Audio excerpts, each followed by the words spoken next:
Palavra aqui em Mateus, capítulo por número 14, verso por número 23, que diz assim: Despedida a multidão, ele subiu ao monte para orar. Ao cair da tarde, estava ali sozinho. Entretanto, o barco já estava no meio do mar, açoitado pelas ondas, porque o vento era contrário. Na quarta vigília da noite, dirigiu-se Jesus a eles, andando por sobre o mar. Os discípulos, vendo-o caminhar por sobre o mar, assustaram-se, dizendo: é um fantasma, e gritaram de medo. Jesus, porém, imediatamente lhe disse: tende bom ânimo, sou eu, não temais. Respondeu-lhe Pedro: Senhor, se és tu, manda-me ir ter contigo por sobre as águas. E ele lhe disse: vem. E Pedro, descendo do barco, andou por sobre as águas para ir ter com Jesus. Mas, observando o vento forte, teve medo, e começando a afundar, clamou: Senhor, salva-me. Imediatamente Jesus estendeu a mão, tomou-lhe e lhe disse: homem de pequena fé, por que duvidastes? Entretanto, entrando ambos no barco, o vento cessou. Amém? Glória a Deus. Amém. Glória a Deus. Pode sentar, gente. Pode sentar, fique à vontade. Vou ser bem breve. Amados, esse trecho, qual nós lemos aqui, descrito no livro de Mateus, é um trecho muito conhecido por nós, né? Porque é um texto muito pregado em diversos tipos de campanha. É bem verdade que a Bíblia nos diz que Jesus, primeiro subiu para orar. Subiu para orar, os discípulos seguiram o caminho, porque a ordem de Cristo era que eles seguissem o caminho enquanto Cristo oraria. Aqui eu abro um parêntese para nos dizer que às vezes nós achamos que Cristo vai nos abandonar no caminhar, no meio do caminho. Só que Cristo está lá em cima do monte já intercedendo pela nossa vida. Glória a Deus. Os discípulos, eles vão, enquanto eles estão indo, Cristo está de joelho. É tanto que nós vemos dentro da Bíblia Sagrada que Cristo, todas as vezes que uma pessoa precisou de um milagre, a primeira coisa que Cristo fez foi orar por aquela vida. Nós vemos que a mulher que foi pega no ato de adultério, chegaram-se até ele e falaram: mestre, essa mulher foi pega no ato de adultério. Na lei de Moisés, é nos dito que nós devemos apedrejá-la. E na sua lei, o que tu nos dizes? Jesus continuou escrevendo com o dedo na terra e só fez uma pergunta para eles: quem dentre vós que nunca pecou, que atire a primeira pedra. Jesus, ele sempre tem um plano B para nossas vidas. Pedro, quando ele viu o mar estava revolto, a tempestade se levanta, o barco está indo a pique, em algumas traduções diz que ele ia naufragar, estava quase para naufragar. Aí vem Jesus, depois de orar, vem andando por sobre as águas. É tanto que os discípulos ficam com medo, porque falam: é um fantasma. E naquela época isso era comum no meio deles. Era comum aparecer. Satanás, ele age de diversas formas para confundir a promessa de Deus na sua vida, para confundir aquilo que Cristo tem preparado para você já lá atrás, lá em cima do monte, na oração. E era comum as pessoas verem fantasmas, era comum de diversas maneiras as pessoas verem pessoas que já morreram aparecerem para elas. Uma das artimanhas de Satanás para as nossas vidas é tirar o nosso foco de Cristo. É que você não veja a ação de Cristo na sua vida. É que você não veja o que Cristo está fazendo por você. É tanto que Cristo, o sangue dele, ele prepara uma cerca ao nosso redor. Quando você é banhado pelo sangue de Cristo, quando você é escolhido por Cristo, ele prepara uma cerca.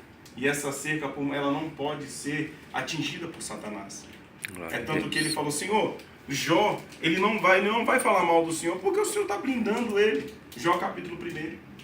Esse Senhor está guardando ele. Então não tem como eu tocar. Sabe por que ele disse isso? Porque o sangue de Jesus estava sobre a casa de Jó. Amém. E quando Jesus está conosco, irmão, a tempestade ela pode até se levantar, porque vem medo, vem vontade de retroceder, vem vontade de parar, vem vontade de largar tudo. Porque até o próprio Jesus, no momento da angústia dele, quando a angústia vem, a vontade é voltar. É tanto que quando ele estava angustiado, olhando para a cruz, ele falou: Pai, o negócio é o seguinte, a minha força, eu não vou. Mas é na sua força que eu vou dar essa continuidade até a cruz. Amém. Por isso que Paulo falou assim: é na sua fraqueza que a força do Senhor se aperfeiçoa. Glória a Deus. É por isso que Cristo, Aleluia. se você for analisar dentro da Bíblia, o mais interessante é que nós queremos estar perto de pessoas fortes. Não é assim, tia? Verdade. É que está do lado de pessoas que são fortes. Mas o Cristo não, ele quer estar do lado das pessoas que são fracas. Verdade. Porque quando você é fraco, é que você se faz forte. com Glória a Cristo. Deus. Glória a Deus. É que você consegue prosseguir, é quando que você consegue ir mais adiante. É tanto que se você for analisar todas as vezes que você trabalhou na força do seu braço, você nunca conseguiu. Mas quando você falou, Cristo, eu não dou conta, vem comigo, vamos nessa. É o momento que ele fala assim, então você vai conseguir, todas as vezes deu certo. Você foi mais além. É verdade. Eu tiro por mim. Quantas vezes eu fui pensando que eu sabia alguma coisa, ministrar a palavra, chegava e aquela coisa nada a ver. Mas quantas vezes eu falei, Deus, eu não dou conta, eu não consigo. E Cristo falava para mim, então vamos, que nós dois vamos pregar, eu com você e você comigo. Glória a Deus. E o negócio era totalmente diferente. Na força do nosso braço, irmãos, nós não vamos conseguir. Mas na força de Cristo, nós iremos mais além. Amém. Glória a É Deus. tanto que Cristo fala para mim e para você, na sua fraqueza, que a minha força se aperfeiçoou. Você tem que chegar ao final e falar, Cristo, toma totalidade na minha vida. Aleluia. Toma totalidade na minha família. Você vai lutar, lutar, lutar e nada vai mudar. Sabe por quê? Porque Cristo é quem tem que lutar por você. É verdade. Quantas Glória a pelejas Deus. que você, se você for analisar dentro da Bíblia, que Davi não precisou nem lutar. Quantas pelejas que os homens de Deus não precisaram nem ir à guerra. Porque Deus chegava e falava assim, a peleja não é sua, a peleja é minha. Quando você chegar lá já tem milagre. Aleluia. Se nós formos andar na Bíblia, Cristo ele tomou a frente de tudo na vida daqueles que o serviram de verdade. Você vê Eliseu, né? Elias, que foram homens de Deus. Elias falou, Deus, eu quero a morte, porque o ribeiro aqui já secou, não tem mais água, não tem mais pão. Deus olhou e falou, Elias, pode ir, porque eu já mandei que lhe alimentem. Tem uma viúva lá que já preparou pão e água para você. Você entende? Que tudo que Deus faz na sua vida, Ele já está preparando algo melhor para você lá na frente. Amém. Glória a Deus. Mas irmão, o ribeiro aqui está seco, fica tranquilo. Tem pão e água já preparado para você lá na Amém, frente. Jesus. Amém. Glória a Deus. Se Cristo te chamou, se Cristo te escolheu, Ele se responsabiliza. É tanto que Cristo falou para os discípulos, podem ir, vão lá que eu vou orar. Porque Cristo sabia que se Ele chamasse o reino de Deus na vida dele, na vida daqueles homens de Deus também teria o reino de Deus. Cristo sabia disso. Milagres, eles só acontecem na nossa vida quando nós vamos para o reino de Deus, que é um reino totalmente diferente aqui da terra. Aqui é passagem. Aqui é só o estágio probatório para a vida eterna chegar. Aleluia. Jesus desceu depois da oração e foi andando sobre o mar. Nem a ciência até hoje nunca conseguiu como que Cristo conseguiu andar sobre o mar. Sabe por que Cristo conseguiu? É porque ele é o dono daquilo dali. Então ele fala, pode virar pedra, porque eu quero passar por cima de você agora. Glória a E o Deus. mar tem que se preparar para receber Cristo. Glória a Deus. Só que o mais lindo desta passagem, para finalizar, é que não foi Pedro quem foi sem fé. Sem fé foram os discípulos que ficaram no barco. Porque nas tempestades das nossas vidas, nós queremos ir contra a tempestade, sim. E no meio da tempestade dá medo, da angústia, da aflição, da vontade de voltar. E o mais interessante não é quando nós vamos, é as pessoas que ficam, que falam mal. Vai falar, olha, foi, mas afundou. Foi, mas não é dessa vez. Não deu certo nesse momento aqui. Só que o mais lindo disso tudo é que quando você afunda, a mão de Cristo sempre está estendida para te levantar e dizer, fui eu quem fiz. Fui eu quem chamei. Porque o próprio Cristo, se você for analisar nas entrelinhas da Bíblia, ele fez questão de mostrar que Pedro teve fé. Por mais que Cristo olhou para ele e falou, Pedro, homens de pouca fé, por que temestes? Porque no momento ali Cristo falou, Pedro, só confia em mim. Vem que eu estou contigo. E Pedro mudou o foco. Quando você muda o foco, você afunda.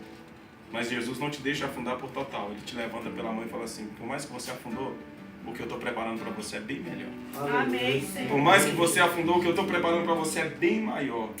É tanto que Pedro, ele foi um dos discípulos que, se nós fôssemos, ele podia ter se matado que nem Judas Iscariotes. Porque foi um dos discípulos que negou aquele homem que tirou ele no momento em que ele estava afundando, aquele homem que trouxe a frustração da noite anterior. Falou para ele, Pedro, essa frustração vai te trazer alegria amanhã.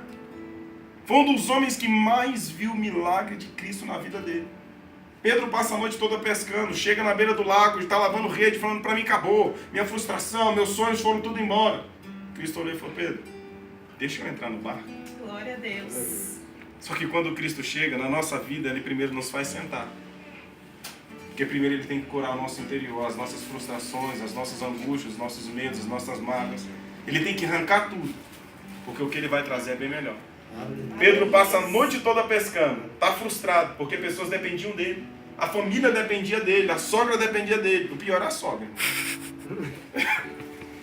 Porque imagine, sogra. Se ele chega sem nada em casa, a sogra vai falar, tô te falando, não era para ter casado com esse homem, não. Não é assim? E Pedro, ele não queria ouvir isso. Então ele chega frustrado, lavando rede. Só que vem a multidão, e no meio da multidão vem Cristo. E ele não conhecia Cristo. Mas quando Cristo chega e fala assim, me empresta o seu barco. Ele, sem hesitar, ele fala, pode entrar, fica à vontade. Só que Cristo não para aí e falava, afasta um pouquinho da beira do rio, deixa eu pregar a palavra. A Bíblia não fala quanto tempo Pedro ficou sentado ouvindo Cristo. A Bíblia não fala quanto tempo que Cristo pregou. Mas uma coisa a Bíblia faz questão de mencionar.